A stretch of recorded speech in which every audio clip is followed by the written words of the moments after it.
अब देखिए, एक बहुत ही सिंपल सा बड़ा प्यारा सा दुलारा सा सवाल है, क्योंकि इसमें बेसिक काइनेमेटिक्स भी यूज़ करनी है, एनर्जी कंजर्वेशन भी बड़े तरीके से करना है। ठीक है, तो इसमें क्या हुआ है वो समझते हैं। इसमें क्या कह रहा है, two positively charged balls having mass m and 2m are released simultaneously from a height h। तो simultaneously from a height h with horizontal separation between them equal to x naught. तो देखो, तो एक m मास हो गया sir, mass m and 2m।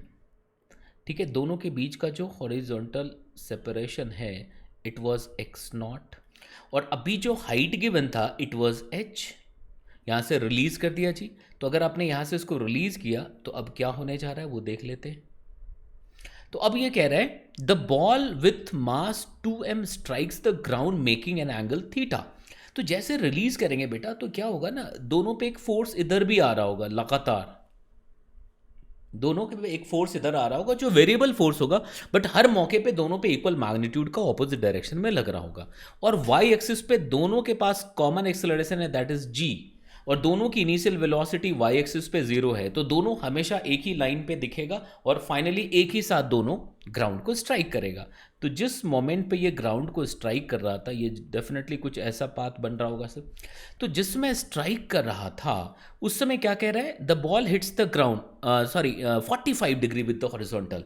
तो ये 45 degree पे, मतलब जो वेलोसिटी का डायरेक्शन था वो कुछ 45 था। ठीक है, फोटो थोड़ा अलग सा बन गया है, लेकिन आप इस बात को समझ लीजिए कि कैसा हुआ होगा। यहाँ तक बातें समझ आ रही है? थोड़ा छोटा कर ले तो मेरे ख्याल से मैच कर जाए। यहाँ तक रहा होगा ये 2m और ये m है। ठीक है, तो ये जब यहाँ पे पहुँचा तो ये 45 डिग्री का एंगल बना रहा था। यहाँ तक बातें समझ आ रही है सबको? तो 45 डिग्री का एंगल बनाने का मतलब ये हो गया कि y एक्सिस पे वेलोसिटी पहले लिख ले। तो y पे वेलोसिटी u0 है, तो बड़े आराम से सर 2gh लिख सकते हो क्या? तो बेटा 45 लिखने का मतलब ये हो गया कि इसकी वेलोसिटी अलोंग एक्स एक्सिस जो होगी ये पक्के तौर पे √2gh ही होगी, तभी ये 45 डिग्री बनेगा। कोई पंगा ही नहीं है सर, तभी ये 45 डिग्री बनेगा। इसका मतलब ये हो गया कि दूसरा जो बॉडी गिरा होगा वो किसी एंगल पे गिरा होगा। ठीक है, विथ हॉरिजेंटल पूछ रहा है तो इसको हमने अल्फा एज्यूम कर लिया सर। ठीक है, तो अल्फा ही निकालना है, तो इसका भी जो वेलोसिटी है ये वाई एक्सिस पे √2gh ही रहेगा। बेसिक काइनेमेटिक्स लगाए, अगर हम वाई एक्सिस पे बात करते हैं तो दोनों की वेलोसिटी बराबर है, क्योंकि दोनों की इनिशियल वेलोसिटी जीरो थी और दोनों के पास एक्सेलरेशन जी था, तो हम ऐसा लिख सकते हैं। तो जब ये यहाँ पे टक्कर लिया होगा, अब इसके वेलोसिटी को एक्स एक्सिस पे क्या लिखेंगे, तो वी एक्स डैश। अब देखो सिस्टम पे नेट फोर्स जीरो है तो मोमेंटम भी कंजर्व रहना चाहिए, तो एक्स एक्सिस पे अगर मोमेंटम कंजर्व कराओगे तो m into v x dash, इसको हमने माइनस में लिख दिया, plus 2m into v x must be equal to zero. तो यहां से क्लियरली पता लग रहा है कि वी एक्स डैश जो होना चाहिए ये 2vx होना चाहिए, मतलब इसका जस्ट डबल हो जाना चाहिए। तो देखो यहां पे हम क्या लिख देंगे, 2 इंटू √2gh लिख लेंगे क्या? अब अगर हम यहां से लिखना चाहते हैं एंगल तो निकल गया, tan alpha must be equal to this upon this, मतलब ये कैंसिल हो गया, √2gh अपॉन 2 इंटू √2gh। तो टेन अल्फा कितना आ गया sir? So tan alpha is simply 1/2। Tan alpha कितना आ गया? 1/2, that's all.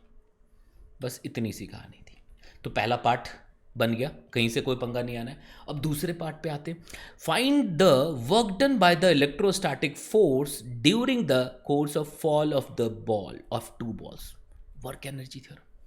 Sir work energy theorem use कर ले, कोई पंगा है क्या? नहीं। So work done by all the forces must be equal to change in kinetic energy. तो देखो अगर हम सेकेंड पार्ट पे जाते हैं तो वर्क एनर्जी थ्योरम लगा सकते हैं, चेंज इन काइनेटिक एनर्जी। ठीक है, तो चेंज इन काइनेटिक एनर्जी, तो अब देखो work done by electric field is definitely positive sir, क्योंकि वो फोर्स के डायरेक्शन में ही डिस्प्लेसमेंट है। तो मैं इसको work done by electric field को WE लिख देता हूं, और work done by gravitational force is very simple, 2m plus m, 3m mass था, into g into h positive में, this is the total work done.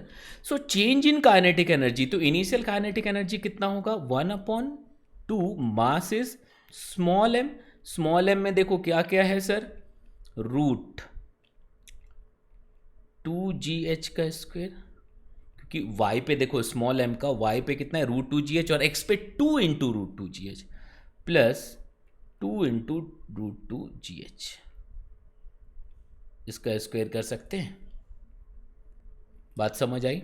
This is the kinetic energy of small m। In similarly kinetic energy of 2m कितना लिख दोगे sir? उसके लिए velocity कितनी है, दोनों बराबर ही थी सर, दोनों तरफ। तो इसको हम क्या लिख सकते हैं, 2√2gh लिख सकते हो, इसका स्क्वायर। आप एक बार कैलकुलेशन चेक कर लीजिएगा, ये क्यों ऐसा लिखा पता लग गया, क्योंकि नेट वेलोसिटी तो 2 इंटू √2gh स्क्वायर।